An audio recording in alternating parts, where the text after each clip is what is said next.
Hello दोस्तों, स्वागत है आपका आपके अपने YouTube channel GK Renu ma'am में। आज का जो टॉपिक है दोस्तों वो है उत्तराखंड सरकार द्वारा चलाई गई प्रमुख कल्याणकारी योजनाओं के बारे में। ज़्यादा समय वेस्ट ना करते हुए बढ़ते हैं प्रश्नों की तरफ। पहला प्रश्न है दोस्तों, किस सरकारी योजना के तहत गरीब व कमजोर वर्ग के नागरिकों को 5 लाख तक निःशुल्क इलाज कराने की सुविधा मिली है? ए है अटल आयुष्मान योजना, बी है प्रधानमंत्री सुरक्षा योजना, सी है जीवन ज्योति योजना, डी है इनमें से कोई नहीं। तो इसका जो राइट आंसर है दोस्तों वो ऑप्शन नंबर ए है अटल आयुष्मान योजना। इस योजना की मैं बात करूं तो इस योजना की जो शुरुआत हुई थी वो 25 दिसंबर 2018 को पूर्व प्रधानमंत्री दिवंगत अटल बिहारी जी के जन्मदिन के अवसर पर इसका शुभारंभ किया गया।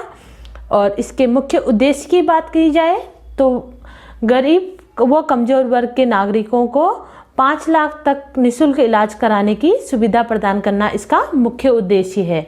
बढ़ते हैं अगले प्रश्न की तरफ। क्वेश्चन नंबर 2 है, कुटुंब पेंशन का नाम बदलकर कौन सा नाम रखा जाएगा? ए सम्मान पेंशन, बी वृद्धा पेंशन, सी किसान पेंशन, डी इनमें से कोई नहीं। तो दोस्तों इसका जो राइट आंसर है वो ऑप्शन नंबर ए है सम्मान पेंशन। ठीक है, बात की जाए कुटुंब पेंशन की तो कुटुंब पेंशन उत्तराखंड में स्वतंत्रता संग्राम सेनानियों के परिजनों को दी जाने वाली पेंशन है और माननीय मुख्यमंत्री पुष्कर सिंह धामी जी ने इस पेंशन का नाम बदलकर सम्मान पेंशन रखने की घोषणा की है। बढ़ते हैं अगले प्रश्न की तरफ। क्वेश्चन नंबर 3 है, कोरोना महामारी से लॉकडाउन के चलते उत्तराखंड लौटे प्रवासियों के लिए उत्तराखंड सरकार द्वारा रोजगार हेतु कौन सी योजना चलाई गई है? ए मुख्यमंत्री स्वरोजगार योजना, बी घसियारी कल्याण योजना, सी ए और बी, डी है इनमें से कोई नहीं। तो इसका जो राइट आंसर है वो ऑप्शन नंबर ए है आपका मुख्यमंत्री स्वरोजगार योजना। इस योजना की मैं बात करूं तो दोस्तों इस योजना का जो शुभारंभ था वो पूर्व मुख्यमंत्री श्री त्रिवेंद्र सिंह रावत जी द्वारा 8 मई 2020 को किया गया और इसका जो मुख्य उद्देश्य था वो है उत्तराखंड के ऐसे युवा जो कोरोना महामारी के चलते उत्तराखंड लौटे हैं। इस स्कीम के तहत उन्हें बेरोजगार युवाओं को स्वरोजगार प्रदान किया जाएगा। ठीक है, बढ़ते हैं अगले प्रश्न की तरफ। अगला प्रश्न है क्वेश्चन नंबर 4, गौरा देवी नाम से कौन सी योजना है? ए उत्तराखंड सौभाग्यवती योजना, बी कन्याधन योजना, सी सुकन्या योजना, डी इनमें से कोई नहीं। तो इसका जो राइट आंसर है वो ऑप्शन नंबर बी है आपका कन्याधन योजना। ठीक है, इस योजना की अगर बात करें तो इस योजना का जो शुभारंभ हुआ था वो वर्ष 2017 में किया गया और इसका मुख्य उद्देश्य क्या था मैं आपको बता देती हूँ। गरीबी रेखा से जो नीचे जीवन यापन करने वाले परिवार होते हैं, ज़्यादातर वो लोग अपनी बेटियों की जो शादी है वो कम उम्र में ही कर देते हैं और अपनी बेटियों की जो पढ़ाई है उसमें कोई विशेष ध्यान नहीं दिया जाता है। इस स्थिति को सुधारने और बेटियों की पढ़ाई को प्रोत्साहित करने के लिए उत्तराखंड सरकार द्वारा यह योजना चलाई गई और उत्तराखंड सरकार द्वारा इस योजना में क्या बेनिफिट दिए गए मैं आपको बता देती हूँ। इस योजना के तहत 50,000 की रकम गरीब परिवार की लड़कियों को उनके 12वीं करने के बाद शादी के वक्त दी जाती है। बढ़ते हैं अगले प्रश्न की तरफ।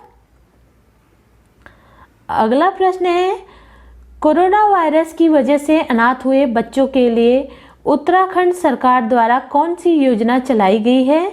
ए वात्सल्य योजना, बी स्वरोजगार योजना, सी ग्रामीण विकास योजना, डी इनमें से कोई नहीं। तो इसका जो राइट आंसर है वो ऑप्शन नंबर ए है वात्सल्य योजना।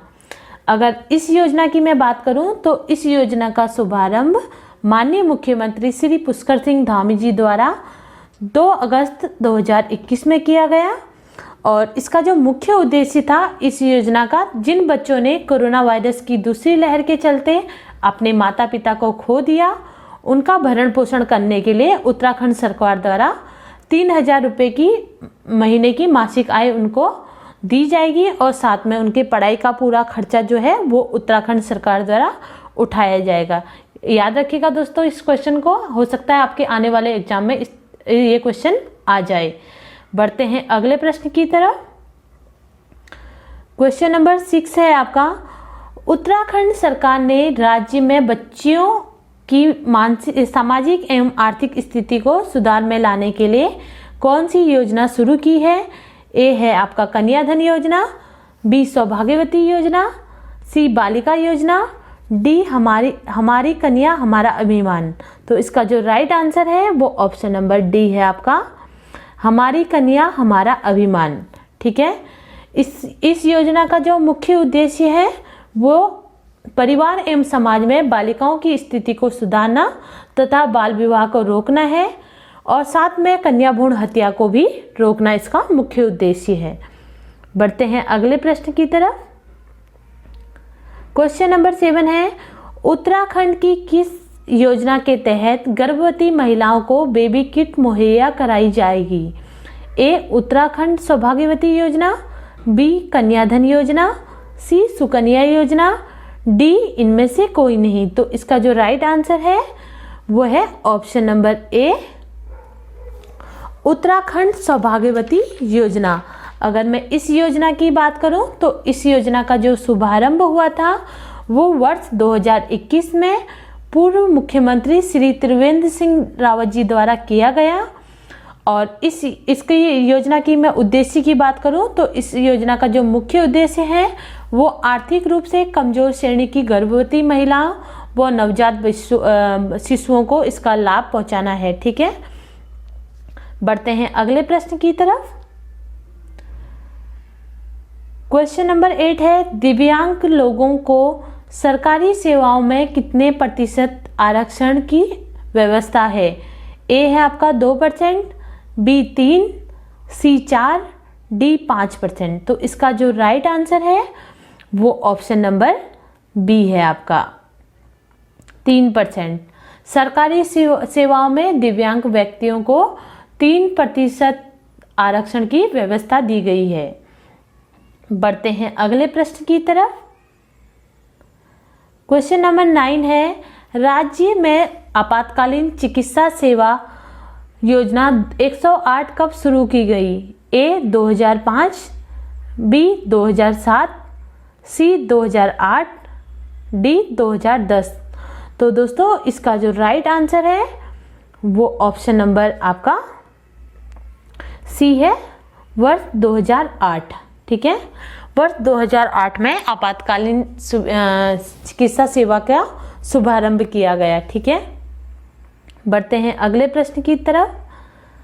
क्वेश्चन नंबर 10 है, वंदे मातरम योजना का संबंध निम्न में से किससे है? ए भूतपूर्व सैनिकों से, बी राज्य आंदोलनकारियों से, सी गर्भवती महिलाओं से, डी विकलांगजनों से। तो इसका जो राइट आंसर है वो ऑप्शन नंबर सी है आपका, गर्भवती महिलाओं से। ठीक है, इस योजना की मैं बात करूं तो इस योजना का जो शुभारंभ हुआ था वो 9 फरवरी 2004 में इसका शुभारंभ हुआ था और इसका जो मुख्य उद्देश्य है वो गर्भवती महिलाओं को प्रसव से पूर्व और प्रसव के बाद निःशुल्क उपचार प्रदान करना इसका मुख्य उद्देश्य है। बढ़ते हैं अगले प्रश्न की तरफ। क्वेश्चन नंबर 11 है, राज्य में अटल आयुष्मान उत्तराखंड योजना लागू किया गया। ए है आपका 2015, बी है 2016, सी है 2017, डी है 2018। तो इसका जो राइट आंसर है वो ऑप्शन नंबर डी है आपका 2018। ठीक है, वर्ष 2018 में अटल आयुष्मान योजना की शुरुआत की गई। बढ़ते हैं अगले प्रश्न की तरफ। क्वेश्चन नंबर 12 है, 108 आपातकालीन चिकित्सा सेवा किसके नाम पर है? ए है पंडित दीनदयाल उपाध्याय, बी है रामा प्रसाद मुखर्जी, सी है आपका अटल बिहारी वाजपेयी, डी है इनमें से कोई नहीं। तो इसका जो राइट ऑप्शन है वो ऑप्शन नंबर ए है आपका। ठीक है, पंडित दीनदयाल उपाध्याय इसका राइट आंसर है दोस्तों। इन्हीं के नाम पे 108 आपातकालीन सेवा जो है वो चालू की गई बढ़ते हैं अगले प्रश्न की तरफ। क्वेश्चन नंबर 13 है, पूर्व सैनिकों को राज्य सेवा के समूह ग व घ में कितने प्रतिशत आरक्षण की सुविधा प्राप्त है? ए 4%, बी 5%, सी 6%, डी 7%। तो इसका जो राइट आंसर है वो ऑप्शन नंबर बी है आपका 5%। ठीक है, पूर्व सैनिकों के कल्याण के लिए राज्य सरकार द्वारा समूह ग एवं घ में की सुविधाओं में 5% का आरक्षण प्रदान किया जाता है इन्हें। बढ़ते हैं अगले प्रश्न की तरफ। क्वेश्चन नंबर 14 है, राज्य निर्माण आंदोलन के सामान्य आंदोलनकारियों को प्रतिमाह पेंशन दिया जाता है? ए 5,000, बी 6,000, सी 7,000, डी 8,000। तो इसका जो राइट आंसर है वो ऑप्शन नंबर ए है 5,000।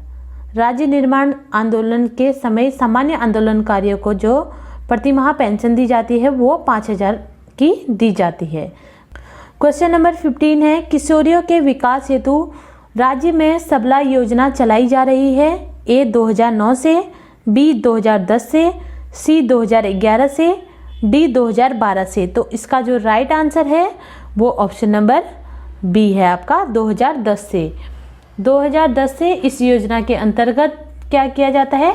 11 से 18 वर्ष की स्कूल न जाने वाली किशोरी बालिकाओं को विकास को सुनिश्चित करने के लिए यह योजना चलाई जा रही है। ठीक है, तो दोस्तों इसी के साथ जो ये मेरी वीडियो है वो यहीं समाप्त होती है। अगर आपको मेरी ये वीडियो अच्छी लगे तो वीडियो को लाइक करें, सब्सक्राइब करें, साथ में बेल आइकन दबाना ना भूलें दोस्तों, जिससे आने वाली वीडियो को आपको नोटिफिकेशन मिलता रहेगा। हम लाते रहेंगे इसी तरह के टॉपिक वाइज सामान्य ज्ञान से संबंधित वीडियो। तब तक के लिए गुड बाय, जय हिंद दोस्तों।